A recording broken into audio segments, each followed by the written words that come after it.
See if we're live. You are. 17 seconds. Test 1 2 3. Test 1 2 3. We don't have anybody here yet, Brian. So we'll just kind of. Okay, say something. Tell me you can say something. I can say anything you need. I don't know if you can hear me. That's beautiful. I right. don't have anything here. I hear yours. I don't hear mine. Did you unmute it on the bottom? Nope. Hey, Brian, I got your questions too. No, I don't hear him at all. Hey, Kevin, thanks for showing up, man. We are on. We're just having audio problems. I'm having a problem with audio. We can hear you Brian, fine. can you? I can hear you. I You can hear me. I can't hear you. Yeah. Can you hear him? You got him? I don't know. I have no idea. I hear that. My speaker's on. Yeah. Okay. Speaker and mic are on. Camera's on. I found it. I found it. You hear me now? I got it now, brother. Hey, all right, thank you. I'm going to take you off real quick and we're going to start this thing. Hey, Kevin. Hope all's going well. We finally got, it was actually my stuff here that's broke. I want to go through a couple things real quick before we go to, hey, Brian, glad to see you again, brother. Yes, sir. You too, Mr. Vincent. We're just letting a couple minutes go by here so we can get this thing rocking and rolling. All right. So I just want to, I can't sit here for dead air. It kills me to do that. So those who come will come and those who come late will miss the beginning of this. All right. So first thing I wanted to talk to you about real quick is the FMCSA has come out today on the 31st. Hey, man. And they have now revoked ELD1's ELD devices. And on January 31st, the FMCSA removed the following devices from its list of registered ELDs due to companies' failure to meet the minimum requirements. Okay. So if you have an ELD right now and the name of it's ELD1 and the provider is TMS1, well, there's no longer an acceptable device. Motor carriers and drivers who have the device listed above must take the following actions. One, you're to discontinue using the revoked device and revert to paper logs immediately or some kind of logging software to record your hours of service. And you have to replace that device before April 1st.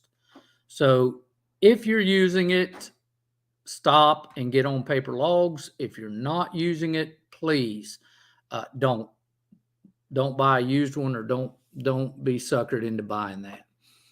Okay, next up, Federal Reserve. Here we go. So Federal Reserve Chair Powell addresses the Fed's decision to increase the interest rate by another 0.25 basis points. All right, so what does it mean? Really, I think what it means, guys, is that they're trying to bring us in for a soft landing. I don't know whether it'll work or not, but they see some easing going on. I see some decline in truck sales, a lot of used trucks out there, a lot of used trailers. Prices are coming down. So, just be cognizant of that. Don't dive in while these interest rates are going to be really high. It's going to be painful for you if you do. All right. So the next thing I want to touch base on real quick, a super cool product find. Guys, I want to tell you something. And this is also safety related. I was just gandering around somewhere and found this thing. It's $19 on Amazon. Take the name of it down. It's a charging cable for your phone. And this is what it looks like. Okay. Thought it was very cool. I ordered it. We test drove it and absolutely love it. I want to show you. Look, this is on my phone here. What's so cool about it, if you can see, it's got a little light. That's cool. You know, monkey-like shiny things. But I keep my phone up here. And if for some reason I need to plug it up or unplug it, I just bring it up and it connects with a magnet. It's friggin' amazing. So safe. Highly recommend it. I don't make anything off of it. I'm just telling you, if you're going to have a truck and you need a cable, do it that way, because that is a good, safe way for your cable. All right. So the last thing I want to throw in here real quick is I want you guys to remember one thing. All proceeds from the mentorship program that we're doing on Patreon, all that goes to the Wounded Warrior Project and St. Jude's Children's Hospital. I want to thank you guys for helping us help them. All right. So that's it for all the goo-goo stuff. Now, tonight, got a great guest, fellow veteran. He is my insurance broker, and he saved me a ton of money, and I truly appreciate him saving me a ton of money. So I thought I would bring him on so as to try to help you guys maybe, To save a ton get of money. get a ton of money saved. So, so I'm going to bring you on, Bryan. This is Bryan. All right, let's see if I can knock this out. There we go. Hey, Bryan. Hey, good evening. How you doing? Now we're doing good. We're doing good. Listen, these guys that we're trying to help here are getting into business or are in the business and are seeking guidance with insurance. And I thought, well, there's no better person to bring on than the person I use. So I had a few questions for you before we get started. And that is, when these guys are setting up their companies and setting up their MCs, what is the biggest mistake that you find most people make when getting their insurance? What affects their insurance as they're trying to get it set up? A lot of times it's how they set up their MCS 150. That's your change form for your FMCSA. It's your MCS 150. Listing the wrong commodities, so it starts out on the wrong foot, and primarily listing too many commodities. For example, if you're going to do lumber, just do building materials. But if you're going to be an auto hauler and you're doing on a flatbed, you also need to be building materials and vehicles as well if it's on a flatbed. But that's the number one mistake people make. And the other side of it is not acting things in time when you first file your insurance, updating, make sure your FMCSA is up to date from the very get-go. And when we put the filings on it. The filings are done by what's called an MCS 90, and that's the insurance form. It's done straight from the insurance brokers or straight from the insurance company, the request, and that's the filing, the post of filings on FMCSA. But that's the number one thing people do wrong on that as well. What do you think the most important thing is when you're out looking for insurance? Knowing what you're getting. It's company for company. You need to find a company that's going to match what you want as well. None of this insurance is cheap. And there's no way you're going to get around, but know what you're getting and what you're paying for.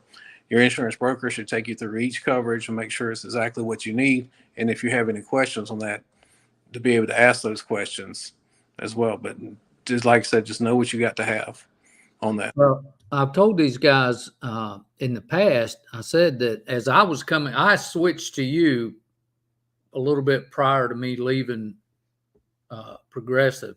Mm-hmm. But as we were rolling up on the renewal for Progressive, they were going to charge about $111,000. And I got this over to Bryan, and Bryan shopped it and got exactly what we needed and told me what I needed to do. And when I renewed not with Progressive, but I renewed for $67,000, which is a huge savings. So I thank you again for that. It took a lot of hard work to make that happen. Oh, the girls, they take care of me. Yeah, right. All right. I have 4 account managers, and Patty's my senior, and she does a terrific job. Yeah, Patty's good. She is. What can be done to lower somebody's existing insurance cost? What can you do? Can you cut midterm? Can you? Dude, what do you got to do? I would be careful cutting midterm. You can. I mean, honestly, you can, but you're going to cut yourself on who will quote you midterm. Not every carrier is going to quote midterm. Matter of fact, most carriers do not want to quote midterm moves on that as well. If you look at your existing and see exactly what you don't need on there, maybe you can lower. The truck is only worth 35,000 and you're paying for 50,000. Well, I would tell you, if you have a large accident, they're never going to give you that 50,000 if the truck's not worth 50,000. Right. And that's something I wanted to talk to you about too. And I see this happen all the time is these guys go out and get a truck and a trailer, and the insurance company, this is like a cop asking you, do you know why I stopped you? Well, they're going to ask you, what is your stuff worth? Well, your stuff may be worth $80,000 to you, but in an insurance claim, they're going to look at it and say, no, that thing's only worth $42,000, and that's all they're going to give you for it. And that's a key to it. And you're exactly right. If the equipment is not worth it at the time of loss, you're going to either get the stated value, what you tell on the insurance company, or you're going to get actual cash value, whichever one is less. Right. You want to have a little bit of cushion especially on what you equipment, but you don't want to have $40,000 or $50,000 unless the value of that equipment is that value. Right. Right. Now, when should a carrier, let's say we have an existing carrier, when should that carrier start looking at renewing their policy? I mean, is that 3 months, 90 days, 60 days? Depending on the size of the account. If you're 1 to 3, we start you at 60 days because an insurance company will only quote you 30 days out. A quote is 30 days. So that's why they'll be within that last 30 days before you get a quote. If you have more than 3 units, we start you 90 days out. Gotcha. Well, we got 8 now, so yeah, we're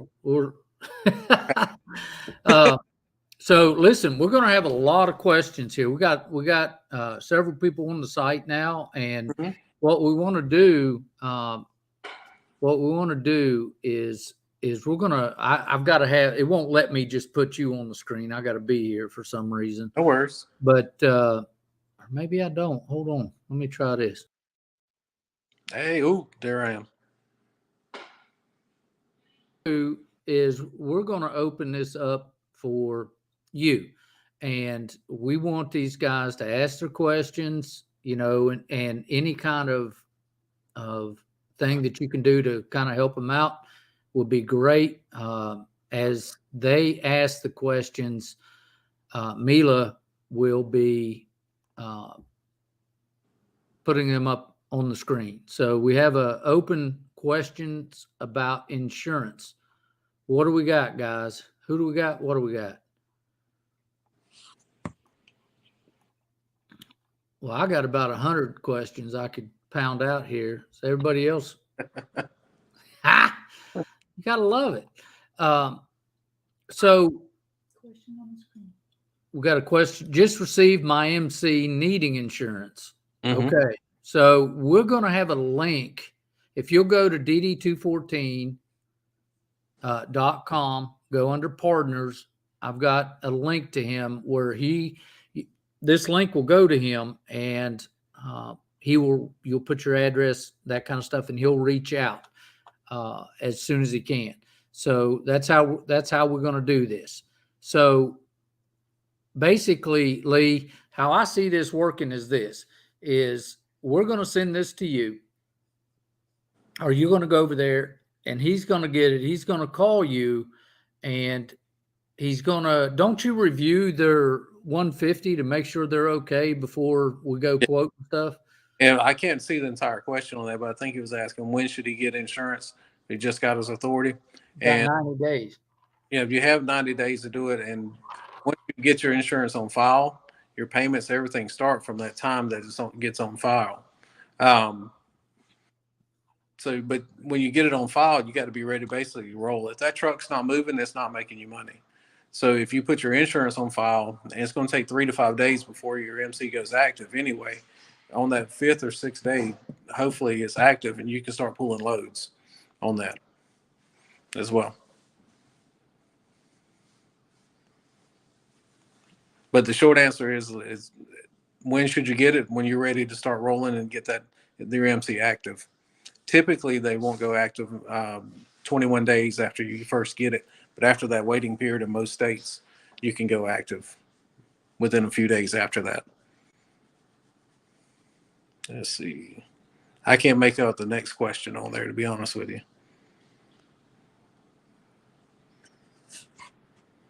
And I think it's asking that if I can make out what it is. It's something about more commodities on the MCS 150. You can update it on there, and your insurance advisor should be able to tell you exactly what you should have and should not have on there as well. And how important is it to, you can't get a full quote without having VIN numbers on it. They have to know what kind of truck they have to rate it on, whether it be a rating scale of the weight or the actual horsepower of it as well. And so each truck will rate differently from each company as well. You'll have basic lines of coverage that you have. Your auto liability is what goes on your MCS 90 filing, and that goes on your FMCSA page. And cargo coverage obviously is for cargo. That's anything that the trailer is hauling that's on top of the trailer. The physical damage of common collision will be if you have to have that, depending on your finance company or if it's paid off on it. That's the physical damage is damage caused to the truck or trailer, depending on it. And that's what Bryan was talking about, the values, making sure the values are important and all that. The only other typically coverage you have to have, and it's a shipper requirement, and that will be the general liability. General liability basically covers anything that does not have to do with the truck or trailer. In all the years I've done insurance, I've been advisor of the year for the past 3 years with Acrisure. For all the years, I've never had a general liability claim on the trucker. That's one reason for that 1 million, 2 million. A lot of times it's for the year is $1,000 versus your auto liability, which is your FMCSA filings, is 10, 15, 20 times that. Mm-hmm. What do we got? Brand new carrier. Are we really stuck with Progressive? In the Hotshot, there's only a few carriers that will quote you. You have CoverWell that will quote you. You have Progressive quote you, National Indemnity, Berkshire, and I think TIP has a program out also that will do new ventures as well. You have basically those 5, depending on the state that you're in as well, because not all those right nationally, but each state guidelines are set up a little bit differently. Progressive is the world's largest insurance carrier. In trucking, they insure more trucks than everyone else almost combined. And depending on how you rate with Progressive, depends on how you should, if that's the one you go forward with as well. And insurance, one of the first questions I always get is, how am I judged on insurance? You have some basic categories. 1, your driving history, obviously. 2, your maintenance of the vehicle. 3, your med card, which should always be an easy one. 4 is your ELD violations. If you're going to get a violation, typically it's going to be in those 4. Usually ELD or driving on that, and your maintenance. That's the top 3 categories. The ones they don't list on that is your pay history and credit rating on that. And if you're someone that has terrific credit, you've done a great job doing that, you'll get rewarded from companies like Progressive and CoverWell and those, because they're going to give you a lower rate on it. National Indemnity, Berkshire, and their TIP program does not use a credit rating. So you may get better numbers from them versus a Progressive. Just to follow up on that last question real quick, do reach out to him. Go to DD214, go to partners, and under insurance, just fill that little thing out. He'll get it direct, and as soon as he can get to you, he'll reach back out. Promise you. Okay, it says you probably already answered this, but what's the best candidate to get the lowest insurance rate? Well, if we're talking, it's going to depend on the carrier, but the best candidate will be 35 years old, perfect clean driving record, great credit, newer equipment, and hopefully that equipment is paid off as well, so you'll save some money on that side of it. That's going to be the perfect credit, the perfect candidate. All those factors will factor into the rating itself. Ratings, they're not black and white. Just They're not. they're, if, for instance, I live in Dothan, Alabama, and the top town that I live in, a carrier from here, their rate will literally be $3,000 less than the one across town, and it's all the zip code rating on that, and everything else being the exact same. It's going to be $3,000 less in this area versus across town, and it's literally 15 miles. So there's a lot of factors that you have no control over on that as well. A lot of states are set up where the insurance companies from county to county, it's a different rating as well. Okay. So what's the next question? Let's see. New in the business. I have a new GMC Sierra Dually 2023. Mm-hmm.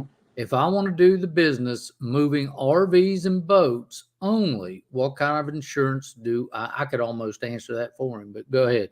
And you're gonna need to make sure that you're gonna be stuck with a few different carriers. Not everybody will do RVs and boats, especially as a new venture. I think, Bryan, we found that out. We fought that, didn't we, for a minute? Absolutely. You're gonna just need the $1 million in liability. You'll need the 100,000 cargo, but you'll need for RVs and boats. Those are two very specific categories. Not every carrier will insure those as far as being hauled as cargo. Boats, there are going to be a lot of questions about what kind of boats you're going to have. Are you using their trailer? Are they going to be mounted to your specialty trailer? You also have to have a general liability policy, and a lot of times your cargo on those, instead of the 100,000, a lot of times your cargo is going to have to be the 150 to 200 to 250,000 on that. And it gets steep. You know, that from 100 to 200 was like $48 a month. I went to 300 and it was like boom. I was like, what happened? So yeah, cargo rates are based on, they're percentage based. On every carrier, there's going to be a percentage for cargo rates. Pretty steady percentage, 1 to 1.5, 2%. When you get to auto carrier or a boat hauler, on those two, you're going to see, instead of that 100,000 being at 2%, which would be $2,000, give or take a little bit of it, you're going to get 3 to 4% a lot of times. And that's where a good advisor will start trying to look to break out the cargo to different carrier. All will be A-rated typically, but try to just shop it around. And sometimes you can save $1,000 just in cargo. Right. Just by shopping that. And that's your job. Yep. That's what he did for me, guys. And this is what I want you to understand, that if you sit still and you don't shop insurance, they'll break you. They will go up on you every time. You may go from this insurance company, and in 2 years you got to move, and in 2 years you got to move, and then in another 2 years you're back to the first insurance company. Mm-hmm. You never know. So always shop it. What do we got, Miss? Okay, he didn't finish the sentence. Okay, so Planning to stay local. okay, he says he's planning to stay local. It says, what is the minimum insurance I need to keep my DOT active? I'm planning to stay local. Typically, your DOT is simply the state filing, and Right. that's most states are 750,000 on that. The issue you're going to fall into is, even though you can stay active on that, if you're looking to actually haul things, most shippers are going to require the $1 million. Right. More and more, I've actually seen the 1.5% $2 million as well. Okay, what we got? Okay, now listen. Now this is something I'm going to help on just for a minute. You correct me if I'm wrong. All right. All right. It says, in a lease-on situation, when quoted a price for property damage, is this the same as what would be comp and collision on a typical policy? And that is no. Right. You have to understand that when you lease on to somebody, that you have to run under their insurance by law. So whatever insurance they're carrying for you, you will be carried the auto liability, the cargo, and if you choose to take physical damage while under a load, then you'll have that. Now, once you drop that load, once you drop it, you have to have bobtail unladen insurance, okay, which is normally in a pickup situation, it's going to be what your state requires.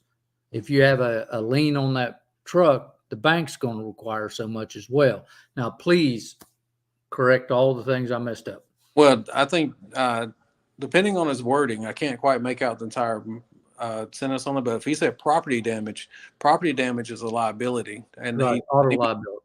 yeah, and that's what Bryan was talking about was your physical damage, and property damage is followed by auto liability on that. Physical damage is comp and collision in a commercial on that. You'll see on the COI, it may say BIPD, and what that is under your auto liability, that stands for bodily injury and property damage, and that's liability damages caused by on that. Your physical damage is a separate line of coverage, and that's your comp and collision. If Alan, if that didn't answer your question, buddy, hit us back, please. What else we got? Okay. Here's a couple things. Let's first. Okay, it says we're a car hauler, Florida only.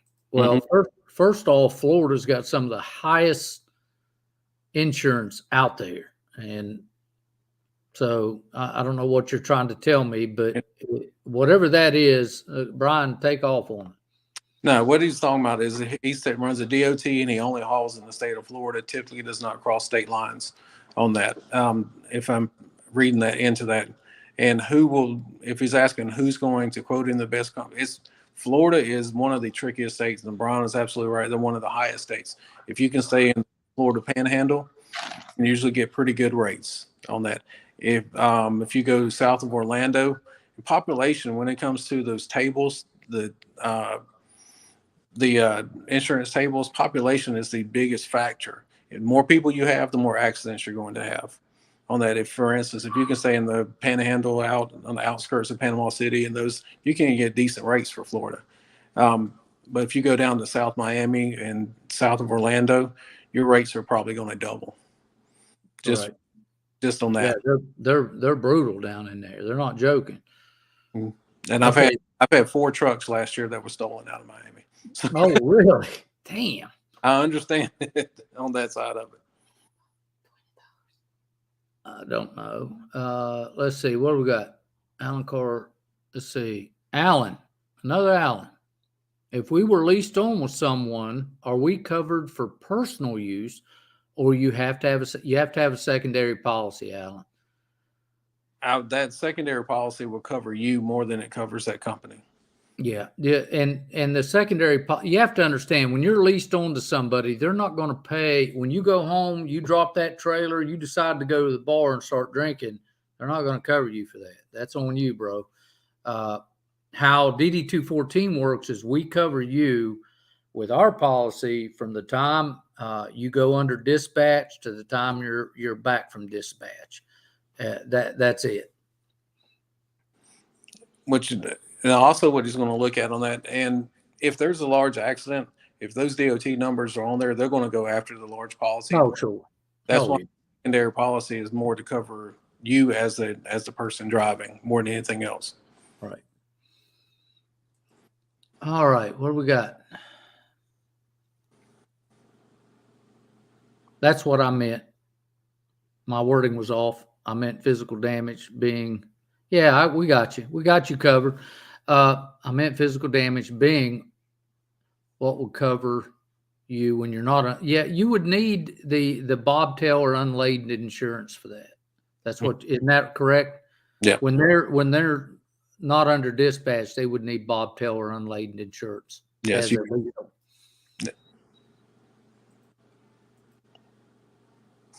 Can you write insurance here in Bryan? Can you write insurance in Florida? Yes, I'm licensed in about 20 states, and Florida being one. I'm in Dothan, Alabama, so yes, I'm 10 miles line. Yep, go over and fill out that form, and we'll get it to him. What else we got? Kevin, is the price difference between pickup and a cab and chassis. Okay, is there a price? No, it's going to be the value on the truck. Isn't that right, Brian? If he's looking at physical damage or comp collision, it's going to be based on value. Right. There's a price as far as liability goes from a pickup to the cab and chassis of it. It's going to company to company on that. There's going to be a large difference or pickup to sometimes a large difference from pickup to an 18-wheeler, if that's what he's asking about. Yeah, I think that's what it is. Is there a difference between a standard pickup with a bed or a cab and chassis? No. I'll say no. No. So, that's going to be the basic rating of it. That's where the VIN numbers, and if you have the 550, if you have the 550 truck, that's my mom's. somebody is not happy at your house, just so you know. Oh, that's awesome. But if you have the 5500s, they're going to rate differently, and sometimes better and sometimes worse, depending on the different companies, versus 3500. That's a company to company thing. Those the 5500s, obviously, they're made for heavy towing. Right. Okay, what else we got? What about PA? Can you write in PA? I do have markets in PA. Yes. Yes. Okay, Alan, reach out to him. Kevin, I'm back again. All right. Can he help with our personal policies? I have a Ram 5500 and was forced to get a separate commercial policy. That'd be his bobtail insurance, probably. Yeah. Personal lines, I'd have very few markets. That way I should quote personal lines. I really focus on the trucking side of it. I will look at trying to get a few markets for us, and I'll get those out to you. I get paid to pick up different markets, and I'll see what they can do as far as personal. Well, it says here, just to revamp this question, Brian, it says, I have a Ram 5500 and was forced to get a separate commercial policy. And I'm assuming that's a bobtail policy? I'm not sure, Kevin. What do you mean forced to get a separate? I'm not. Yeah, can you follow up with that, Kevin, and we'll try to help you out with that. And some companies, I don't know exactly where it's going, but some companies rate the 5500 and the 4500, but primarily the 5500 will rate that extremely different because that is first, it's a very nice truck to let you know. Second, the hauling, it's made to pull. It's what it's made to do. Right. All right. Okay, so that's it for now. Anybody got questions? Kevin, you want to follow up on that? We'll try to help you out. Again, dd214.com. If you go over there, go to partners, there's down toward the bottom, there's an insurance link. You just fill out your name and your phone number and your email address, and Bryan will get back to you. Yeah. If they said days, I was actually traveling. I just got home just a little while ago. Okay. Yeah, no worries. Okay. How do I get a hold of Bryan? If Bryan Hicks, DD214, okay, you go to dd214.com, go to the bottom partners, click on insurance, fill out your paperwork, it goes straight to him. That's how you do it. Okay. We got anybody else? Kevin is back. Kevin is back. My personal insurance policy would not cover it. Will not cover commercial. I was made to get a commercial policy. Absolutely. You have to. Yeah. I think what he's saying is some personal companies won't write coverage for 5500. That's right. Most won't, will they? I mean, I think once you get to the 5500, that demands a commercial policy all the time. Yeah, I can't speak for the personal lines. I don't know the answer to that one. But I will tell you that the 5500, especially when it first was introduced, very few companies would actually quote it on the personal side of it. So almost every time it had to go on a commercial policy. Okay. Next, what we got? Alan. Hey, buddy. To be clear, when a commercial insurance is purchased, a separate personal policy is not needed. Correct. If all the lines of coverage are on the commercial policy, and it's the only vehicle or owned by the company itself, you would not need a personal policy because it's all going to fall on the commercial policy. the kind of confusion gets in is when they sign on with someone, like an owner operator. That's when the confusion kind of sets in. Because at certain times you're covered under the commercial, certain times you're covered under a separate policy. That's right. Right. Alan, I hope that answered your questions. What else we got? To clarify, the pickup versus cab and chassis, I get a Ford F-450 in both. So there is a difference there in coverage other than the Blue Book. No. Look, the cab and chassis and the bed are the same. One just doesn't have a bed. The value on them side by side, you have to state a value. So you would state approximately the same value. Not quite, because I think the cabin chassis would be a little cheaper without the bed. Mm-hmm. Yes, no, Brian? No, I think what he's asking about, should there be a rating difference with the cabin chassis versus the bed? Okay. Insurance companies will not rate that differently. Most insurance won't even, they're going to ask for the VIN number, and they're going to be able to pull the entire specs from that VIN number that they need for rating. Or that many companies won't value that different, won't quote that differently. Okay. Same thing, only different. Yeah. The answer will be no. No. No. Do we have another one? Just a request. I need a factoring and dispatch. Lee, I'm going to tell you like I tell everybody else. Please go to DD214. Click on partners, and everything is there. Listen, guys, I want to be honest with you. If I don't use something, I don't promote it. Okay. I have to use it. I have to believe in it. They have to do me a good job before I say anything to you. Bryan is my insurance broker. That's what we do. He is here. I'm helping him help you, or helping you help him. I don't know how it works, but this is how it works. I don't make a dime off of this deal.